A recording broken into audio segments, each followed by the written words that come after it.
24 ঘন্টার আগেই প্রায় 23 ঘন্টার মাথায় আমি আজকে শোকজের জবাব দিয়েছি। হুমায়ুন কবির এত তাড়াহুড়ো করে শোকজের কেন জবাব দিল? তাড়াহুড়োর ব্যাপার না, আজকে ফ্রাইডে, আমি তো মুর্শিদাবাদে চলে যাবো পিছনে, কাজেই 3 দিনের সময় ছিল। 28 তারিখে রিসিভ করেছি, তাহলে তো আবার আমার মন্ডেতে আসবো 2 তারিখ, তাহলে তো দেরি হয়ে যাবে। কাজে আমি কালকে চিঠি দেখি, কালকেই রেডি করে নিয়েছি। 1 পাতার শোকজ লেটার ছিল, 3 পাতার জবাব দিয়ে। বারবার কেন হুমায়ুন কবির? কেন আপনাকে কি টার্গেট করা হচ্ছে মনে হচ্ছে? এই ব্যাপারে আমি কিছু বলবো না, যেহেতু আমাদের সম্মানীয় নেত্রী আমাকে কালকে বলেছেন যে শোকজের উত্তরটিকে আমি দিয়ে দিলাম। কোথাও গিয়ে মনে হচ্ছে না দলের অন্যরাও তো নানা কথা বলছে, তাদের বিরুদ্ধে কোনো শোকজ হচ্ছে না? সেটার ব্যাপারে আগামী দিনে আমি মানুষকে নিয়ে আন্দোলন করব। মুর্শিদাবাদ থেকে আমার এটাই আন্দোলন হবে যে গ্রামীণ এলাকার মানুষ আমরা, মুর্শিদাবাদের গ্রামীণ এলাকার কৃষক পরিবারের ছেলে, তারা কোনো কথা বললে তাদের ক্ষেত্রে ডিসিপ্লিনারি কমিটির অ্যাকশন হবে। আর যারা বিশেষ করে ভবানীপুর কেন্দ্রের এলাকায় বসবাস করে, কলকাতা কেন্দ্রিক যারা থাকে, তাদের ক্ষেত্রে নিয়মে হবে। এর বিচারের ভার আম জনতার কাছে নিয়ে যাবো। আপনি যে এর মধ্যে কাকে উদ্দেশ্য করে আপনার এই বক্তব্য? আপনি তো ভালোই বুঝতে পারছেন কাকে। কল্যাণ বন্দ্যোপাধ্যায় নিশ্চয়ই তার মধ্যে পড়েন। কল্যাণ বন্দ্যোপাধ্যায় ভট্টাচার্যকে যেভাবে গত কয়েকদিন আগে আর তাকে নিয়ে প্রশ্ন করেছে যে কার হাত আছে, কার মদত আছে তৃণাঙ্কুর ভট্টাচার্যের উপরে, তো সেটাও ক্লিয়ার হওয়ার দরকার। তো কারণ তিনি সেটা বলে কেন পার পাবে, তিনাকে কেন শোকজের আওতায় আসবে না? আমি ডিসিপ্লিনারি কমিটির কাছে এই প্রশ্নই তো রাখছি। আপনি যে দলে থাকেন সেই দলের ভিত্তি গ্রামীণের ওপরে, আপনার দলের ভিত্তি গ্রামীণের ওপরে, কোথাও গিয়ে মনে হচ্ছে গ্রামের বিধায়করা টার্গেটেড? গ্রামের বিধায়করা অনেক ক্ষেত্রে অবহেলিত, আমি একটু বলবো।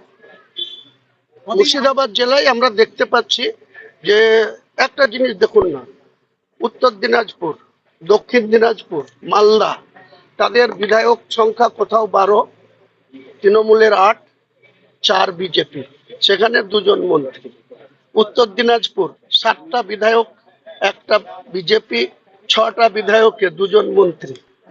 উত্তর দিনাজপুরে একইভাবে গোয়ালপুকুরের ওই গোলাম রব্বানি থেকে শুরু করে তারা। আর যেই মুর্শিদাবাদে চলে আসবেন, 22-এর মধ্যে 20টা বিধায়ক 2 হাত তুলে আশীর্বাদ করেছে মমতা বন্দ্যোপাধ্যায়ের। কার চক্রান্তে, কিসের জন্য মুর্শিদাবাদের মানুষকে এইভাবে বঞ্চিত করা হচ্ছে? এরপরে মুর্শিদাবাদের মানুষকে সংগঠিত করব এবং মুর্শিদাবাদের অধিকার প্রতিষ্ঠিত করারই আগামী দিনে আমি শপথ নেব। হ্যাঁ, অবশ্যই তৃণমূল কংগ্রেস থেকে। এবং আমাদের আগামী দিনের যে নাম্বার 2 আমাদের নেত্রী যাকে রেখেছে, তাকে আগামী দিনে আমরা মুর্শিদাবাদের মানুষের জনমতের কি চাহিদা, সেটা আগামী দিনে অল ইন্ডিয়া তৃণমূল কংগ্রেসের জেনারেল সেক্রেটারি সাংসদ অভিষেক বন্দ্যোপাধ্যায়ের দৃষ্টিতে। একটা সময় আপনি মুর্শিদাবাদ জেলা থেকে মন্ত্রী ছিলেন, এখন আর মুর্শিদাবাদ জেলার মন্ত্রী আপনি নন, অন্য কেউ উনি যে আছে সে হাফও নয় কোয়ার্টার, যিনি আছেন তিনি হাফও নয় কোয়ার্টার মন্ত্রী আছে। সেটা কি আপনার ক্ষোভের জায়গা? আমার ক্ষোভের ব্যাপার নয়, মুর্শিদাবাদের মানুষকে বঞ্চিত করা হচ্ছে। 20 মধ্যে কোয়ার্টার, আর কেউ 6-এর মধ্যে 2, কেউ 7-এর মধ্যে 2, কেউ 12-এর মধ্যে 8 টিএমসি মেম্বার, সেখানেও 2। তাহলে এই দ্বিচাচারিতা কেন হচ্ছে মুর্শিদাবাদের মানুষের সঙ্গে? আগামী দিনে মুর্শিদাবাদের মানুষকে নিয়ে তৃণমূলেই থাকবো, তৃণমূলেরই সর্বোচ্চ নেত্রীর কাছে এই ডিমান্ড করব এবং নাম্বার 2-কে ডিমান্ড করব।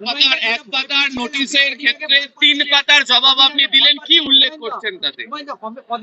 কি ঘটেছে, কি ঘটেছে, কেন আমাকে মুখ খুলতে হয়েছে, এর আগে সর্বোচ্চ নেতৃত্বের দৃষ্টিতে এনেও তার কোনো সঠিক মূল্যায়ন হয়নি বা বিচার পাওয়া যায়নি, সেসব উল্লেখ করে স্মরণ করিয়ে দিচ্ছে।